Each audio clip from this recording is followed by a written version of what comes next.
પાટણ શહેર ભાજપ મહિલા મોરચા પ્રમુખ છું અને આજ પ્રધાનમંત્રી આયુષ્યમાન ભારત જન યોજનાને 6 વર્ષ પૂર્ણ થવા બદલ મેડિકલ કેમ્પ મહિલાઓનું આયોજન કરેલ છે અને આ કેમ્પમાં દરેક મહિલા ડૉક્ટરોએ હાજરી આપેલ છે. ખાસ કરીને મેડિકલ કેમ્પ કરવા પાછળનો ઉદ્દેશ્ય એટલું કે મહિલાઓ શરીરે સશક્ત હશે તો જ આપણો દેશ પણ સશક્ત બનશે.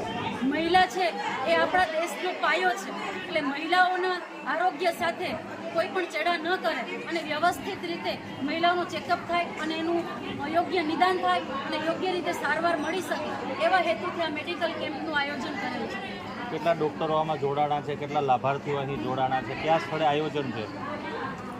આજરોજ આપણે વેરાવળમાં ગાયત્રી મંદિરે આ મેડિકલ કેમ્પનું આયોજન કરેલું છે અને આ ગાયત્રી મંદિરે મેડિકલ કેમ્પના આયોજનમાં હું ઇન્ચાર્જ તરીકે છું. મારી સાથે રેખાબેન શાહ સહ ઇન્ચાર્જ તરીકે છે, સવિતાબેન મહેતા પણ સહ ઇન્ચાર્જ તરીકે છે, તેમજ ભાજપ મહિલા મોરચાના તમામ હોદ્દેદારોએ હાજરી આપેલ છે.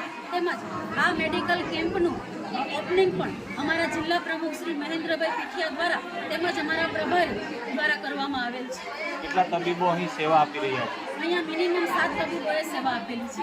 કેટલા દર્દીઓએ મહિલા દર્દીઓએ આ કેમ્પનો લાભ લીધો છે? આ મહિલા મેડિકલ કેમ્પમાં મિનિમમ 200 થી 250 બહેનોએ ભાગ લીધેલો છે.